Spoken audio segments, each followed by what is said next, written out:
After Bentley saw my review of the previous Bentayga, they called me on the telephone and they told me they weren't very happy with some of the things I said about it. They also said they were going to reconsider whether they were ever going to give me another Bentley to review again. This is the new Bentley Bentayga Azure, and I'm going to tell you what I like about it and also what I don't. I'm also going to tell you whether I think it makes a good family car. Ready? You bet you are. Oh, and if you want to read the full review, go to carsguide.com.au. Let's go. Yes, Bentley has given me another Bentayga to review. It's the updated version of the brand's super luxury SUV I drove back in 2019. This one is the Azure grade, a specification which Bentley says will enhance the well-being and comfort of passengers. Being a Bentley already, I could only assume this means there would be staff on board. Gwyneth Paltrow as my wellness coach and Dwayne "The Rock" Johnson as my personal trainer. For now, let's just look at it. The Bentley Bentayga is so enormous it has its own gravitational field. It looks like a black hole in its onyx paint. And this is just the standard wheelbase. It's a better looking Bentayga than the one I drove a few years ago. I like these elliptical taillights and the Bentley badging across the tailgate. I love these headlights and their intricate crystal flower design. The Bentley B in the guards, the muscular haunches, but the grille. I'm not sure about that. Nor am I convinced that the overall design of this SUV is as good as it could be. I mean, does this SUV look as awkward to you as it does to me?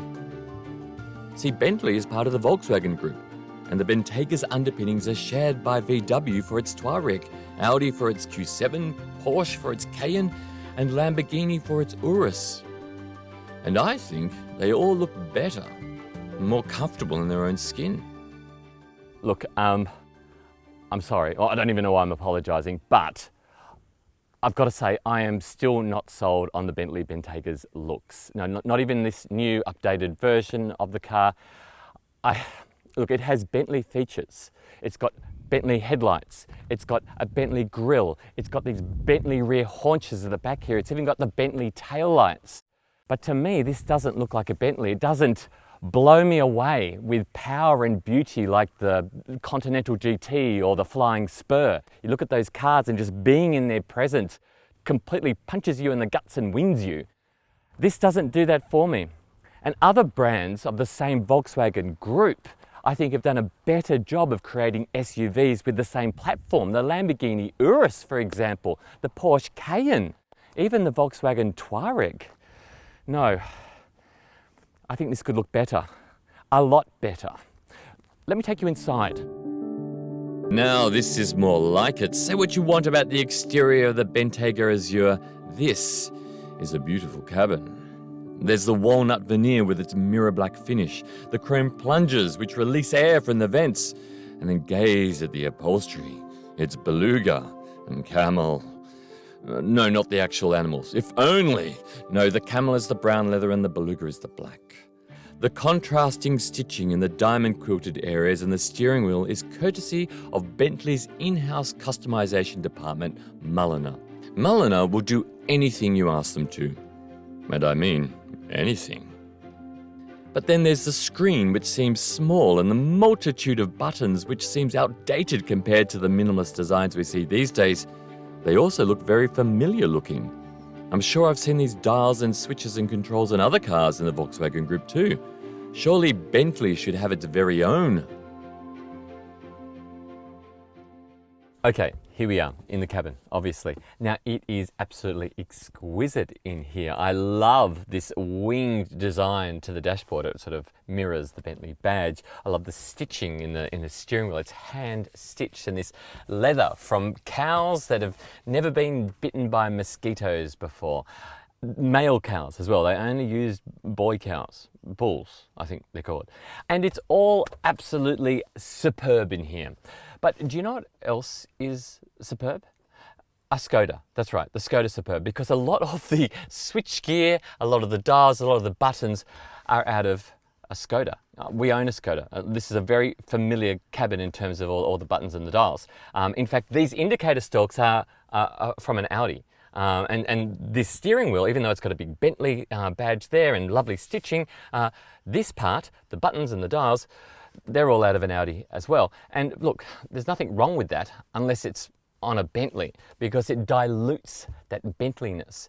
Bentleys need to be special, and for me, that's just not special enough.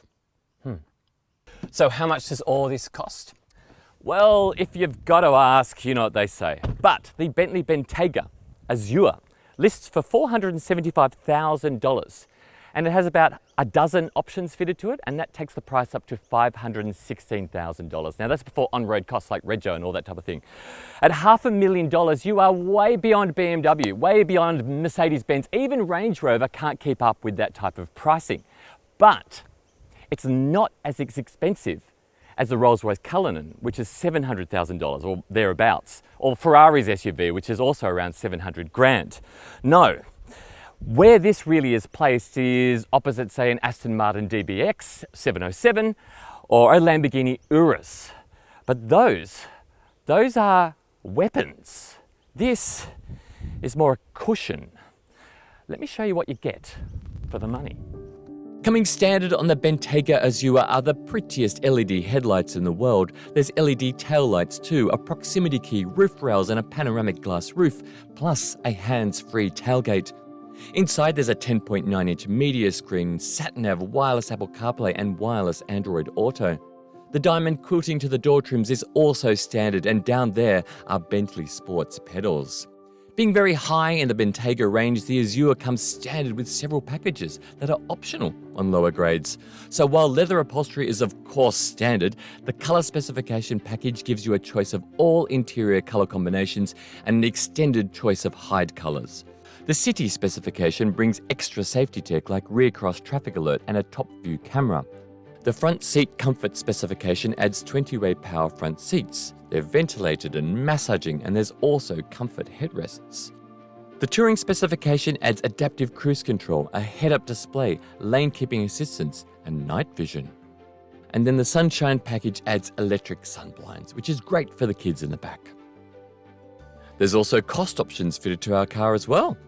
Just some of them include this black veneer. It's about $6,000. The rear privacy glass is $2,500, and the Mulliner customization, which includes the stitching and the adding of extra colors, comes to more than $18,000. The 22-inch alloy wheels are magnificent and cost about $4,800. Check this out. That is a self-leveling Bentley badge, and it's a cost option. It costs $1,200 and it's hand painted. Is it worth it? No. I mean, it's a good gimmick. It's a good party trick. It's always the right way up. But yeah, it's not worth $1,200. But look, is any of this worth it? At $475,000 for this car. I mean, you could get an Audi Q7, you could get a Volkswagen Touareg. They're both on the same platform. They do look different, but they're a lot less money. They're better value. But look, this car isn't about value. That $500,000 price tag is entry into the world of Bentley.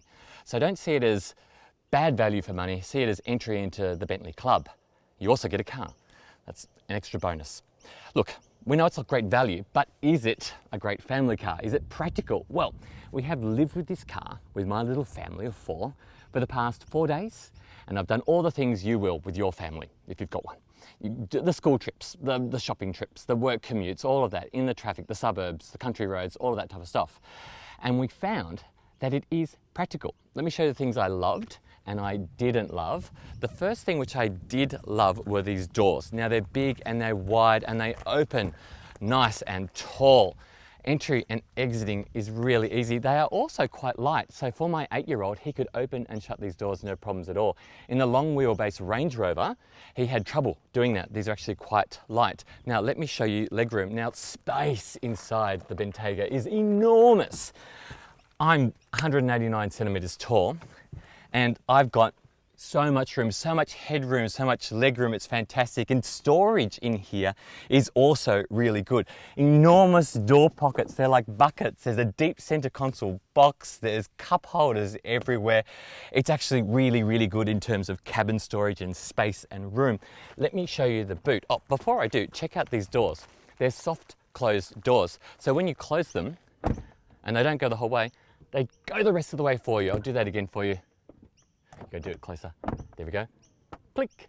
Also, sun blinds, really essential. Dual zone climate control at the front, dual zone in the back as well, quad zone. Wonderful. You need it for kids. That's a great family feature. Now, talking of kids, I had to get the manual to work out how to open this boot. My 8-year-old worked it out in 1 second. You press the big B there. Press the giant B right there. And there we have it. A very decent sized boot. Fits all the Cars Guide luggage, as you can see. You've got the cargo option fitted there as well. But one of the features I really like about this car are these buttons right here. You press it and the car lowers like an elephant, getting down on its knees so you can get your bags in a lot easier. Look at that. Absolutely luxurious. Let me show you the engine. Once upon a time, you used to be able to get a Bentley Bentayga with a W12. Yes, a W12. That's right, but they axed it. You can't get it anymore. It's a very sad day in motoring history. Instead, now the Bentayga can be had with a V6 hybrid, and don't even think about it, okay? Otherwise, we're not friends anymore. Get this. This is the twin turbo V8. It's a 4-litre. It makes 404 kilowatts, 770 Newton meters. If I wasn't married, I'd marry it. It's, excuse my language, but bloody brilliant. It really is. It's also in the Audi RS6 Avant. You see, it's not really a Bentley engine, it's really an Audi engine. And it's in the Lamborghini Urus as well. Very nice cars. In fact, they actually have more power in those cars. I don't know why the Bentayga actually got the more underpowered version of it. But anyway, it sounds glorious. And it can throw this 2.5 tonne, basically it's the size of an RSL club, from 0 to 100 in 4.5 seconds. That's incredible. Top speed, 290 kilometres an hour. Not on Australian roads, of course. 8-speed automatic, all-wheel drive, and some amazing technology which allows it to go around corners like voodoo magic. I swear, I was running late this morning. I had to come down here, I needed to hustle, and I don't know how this car was able to do it. Frankly, it's for its size. In fact, it's something I can only explain while I'm driving it. So let's go for a drive, okay? Let's go for a drive.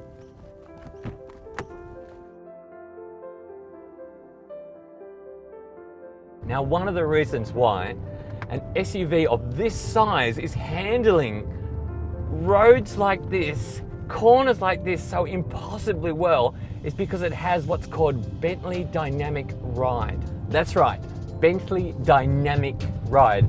And what this is, it's basically techno wizardry that ensures the car remains flat even when you throw it at what appears to be a ridiculously sharp corner, even when you're moving along quite quickly.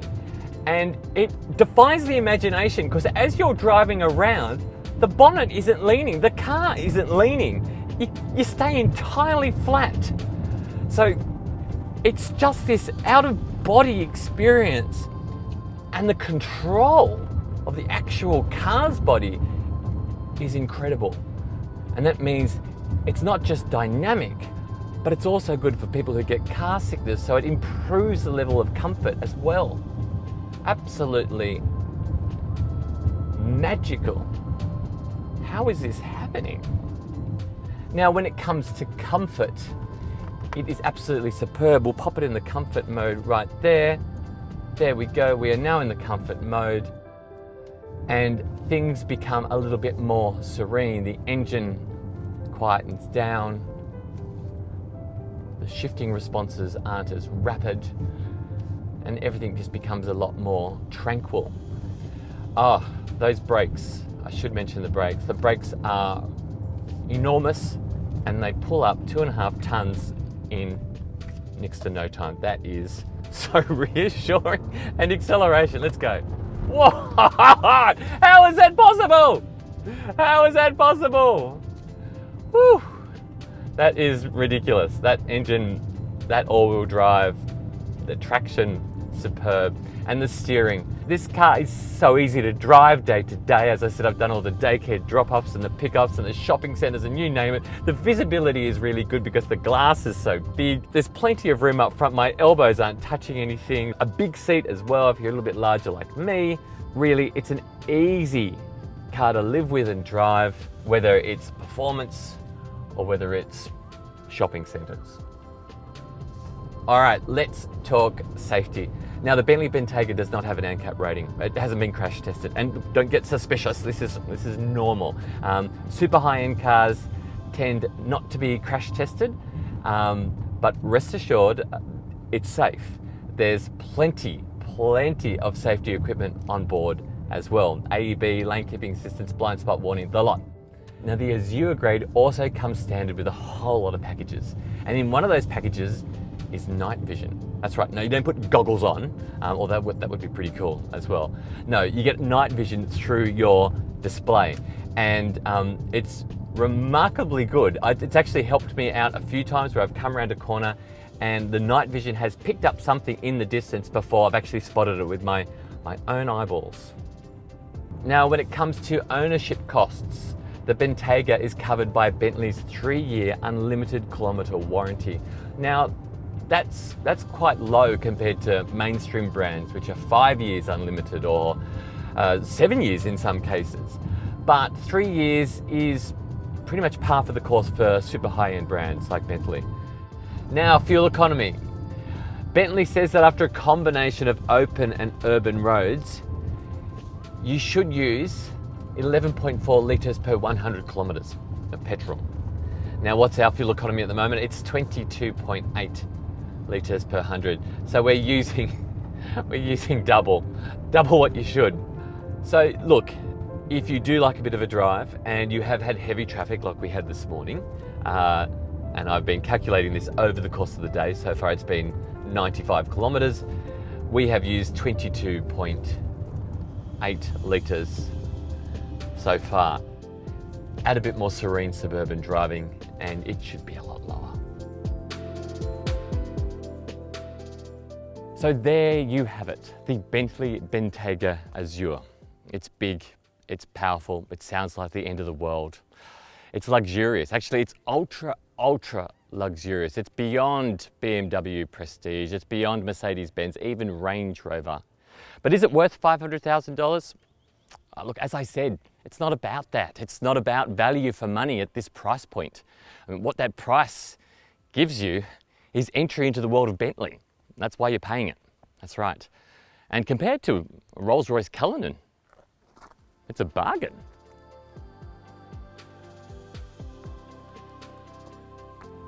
Oh, and don't forget, if you want to read the full review, go to carsguide.com.au. It's good to review Bentleys again.